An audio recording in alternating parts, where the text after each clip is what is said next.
I was talking about women. That's right. And I know that this present administration is also passionate about women and tries to include women in everything, it does. I remember even the 2013 budget also made provision for women.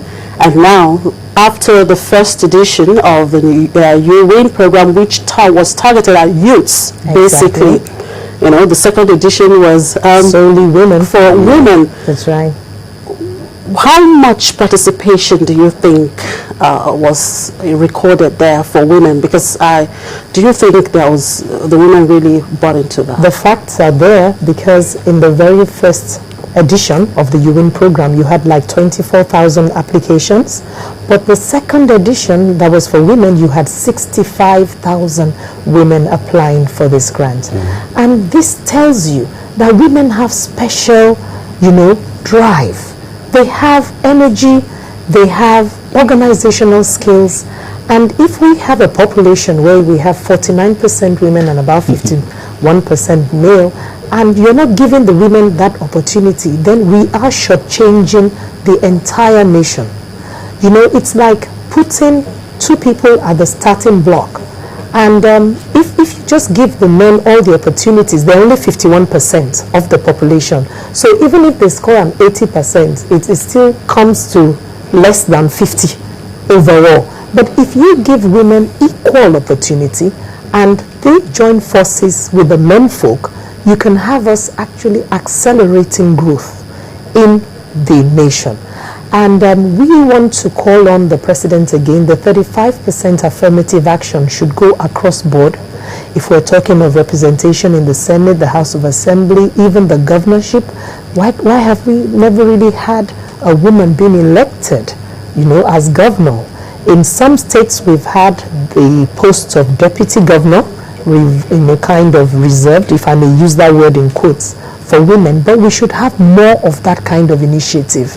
And the women need to be encouraged, and they need to be allowed to perform their biological responsibility as well as the political or social as well. They're equally important. But that's somehow seems to be a bigger challenge, managing the business and of course managing the home. Women are capable, I tell you, because we are used to wearing many hats. As I sit here, as you sit here, Chimeze, you're a mother, you're a sister, you're somebody in business. Chimeze is shaking her head at me here.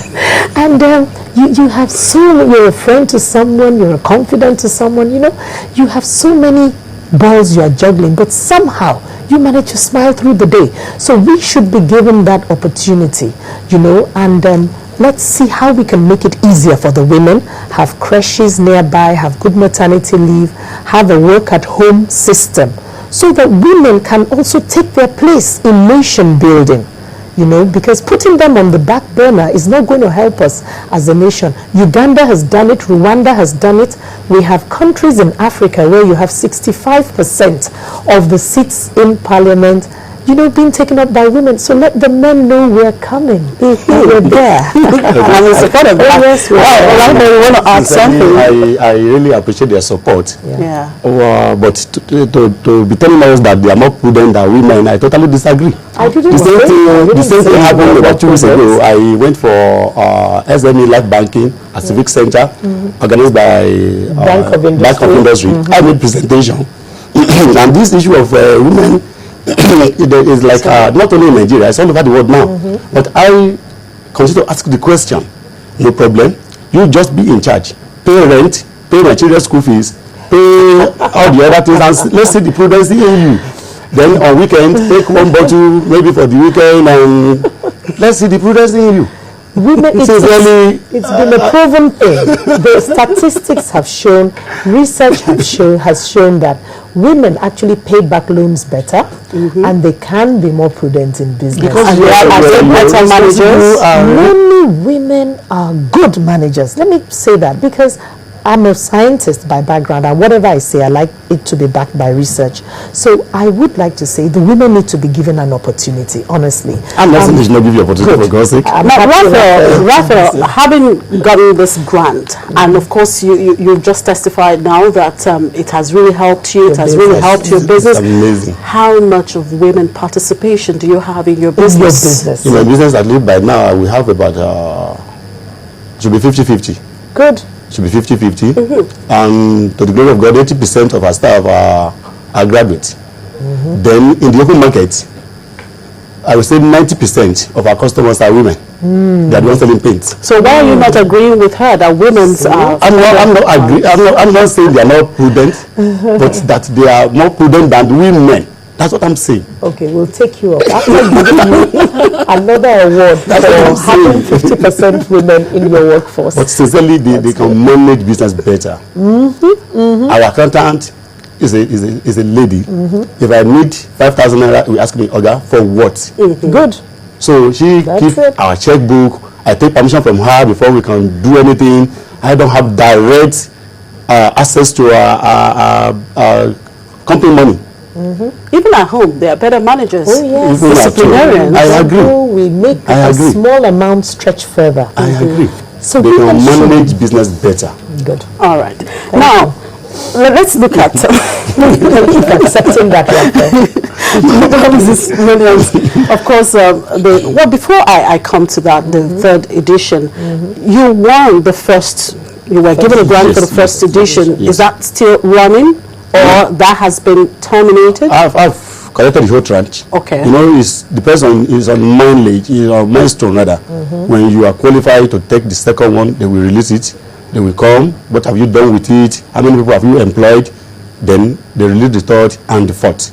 And I told you initially we were struggling to pay salary of 4 before, but now we have sitting on our payroll to the glory of God. I don't think we have a vehicle. I would not say we have a very good vehicle. Then now we have 3 vehicles for our marketers, and as a broker, we have a delivery van. We rented a place. We leased a place for like 5 years now, with this federal government money, and we have done so many things. All right. And we are able to expand our customer base. All right. We are able to reach out more. Now, this program has just entered its third edition, and this edition launched just this week on Monday precisely. Yeah, Monday. Is to cater for ages, both men and women, 18 to 40. 45. 18 to 45. To 40. Yeah. That's what I was at the presidential launch. President Jonathan himself said between 18 and 45. Anyway, what's your take on those age brackets? Age bracket. I think it's okay to put the age bracket at that, but I want to tell everyone out there who thinks maybe I'm a bit old, I'm older than this, that you should not give up. Because somebody like Ray Kroc, who had this, who started off the McDonald's chain, he started off at 65. So I believe that with age, you have more experience, you have better network, you have greater capacity to interact and, have good personal relationship with a wide range of people, and you can get business going even at an age that is beyond that 18 to 45, if you wish to. All right. Now, there's one concern some people have raised. At the launch of the third edition of this program, the president inspected some of the products, by Nigerians and all that. But some people think some of those products could have been imported, or even the raw materials, and they just do not believe in what they are seeing. Many of the UN awardees have gone ahead to step up with their packaging, their manufacturing. Now they have access to some better technology, better machinery, and you wouldn't believe it, Chimeze, the kind of products we are coming out with now are products that we should be proud of. I have seen soaps made from shea butter, well wrapped and packaged, ready to be used in a hotel, or the tourism industry. I have seen shoes and bags I use made in Nigerian shoes. Oh, really? And very, very good. Well made leather. properly, finished. So I think we should have some faith in the creativity of the Nigerian and believe that, yes, some of the inputs may have to be imported for now, but that's throwing a challenge to our petrochemical industry and other sectors of the economy, even the agro businesses, to come up with alternatives and homegrown, materials that can be further churned into finished products. All right, just a final word. Going forward, now, as the program progresses, Yes.